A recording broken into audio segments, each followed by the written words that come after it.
Chapter 6.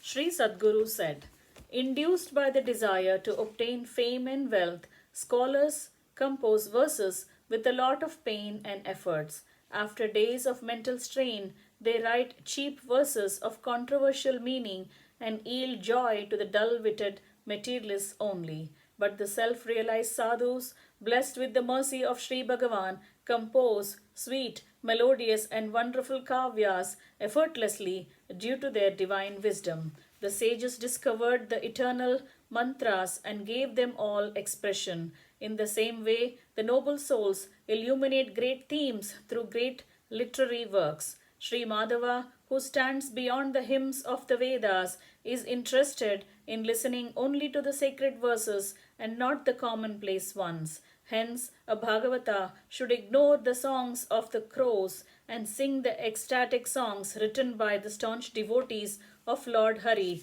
who are experiencing divine bliss. Sri Bhagavan is easily attained by those who sing Geeta Govinda even without knowledge of the meaning.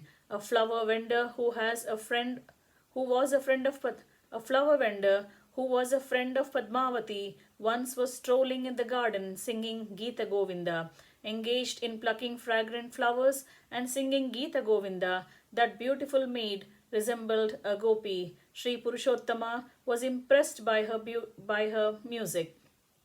Hence, he was following her footsteps so that he could listen to her. Unaware that Sri Krishna was following her closely, listening to her singing of Geeta Govinda, she was wandering among the flowers, playing in the garden. Sri Krishna, the repository of mercy, was much delighted with her singing of Geeta Govinda. Hence, he decided to reward her. Sri Krishna, the fountain of the divine Leela, put his finger ring into her flower basket and returned to his temple. The beautiful maid reached the road unaware of what has happened. As usual, she started selling flowers. Unexpectedly, the king's minister hailed her to get some flowers. Finding the most valuable finger ring in her basket, he became suspicious and reported the matter to the king.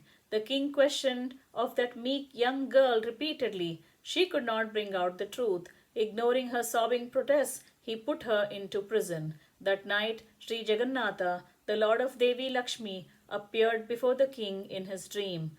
Sri Vishnu, Sri Bhagavan, the Purushottama, appeared equaling in his splendor a crore of Manmatas. He was wearing a yellow silk garment and had blossomed countenance. He was bearing the conch and the disc in his hands. Fond of those who seek refuge in him, he spoke thus in a sweet voice. Sri Bhagavan said, O king, that girl is innocent. Return my ring to her and kindly release her from jail immediately. I was pleased with her singing of Geeta Govinda and presented her my ring due to my love. O king, wherever Geeta Govinda is sung, I dance joyfully with deep love for my devotees. I am enchanted by the melodious verses of Geeta Govinda composed by Jayadeva.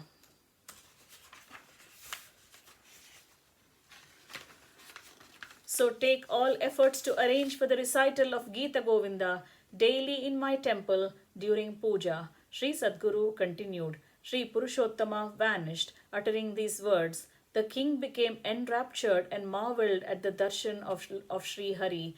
Immediately he released the flower maid. Consoling her with kind words, he sent her back home. She too came to know of the Leela of Sri Krishna. Returning home, she showed that ring of the Supreme Personality to Padmavati. Pondering on the simplicity and the loving disposition of Sripati, the glory of Geeta Govinda, she developed great devotion towards Sri Krishna.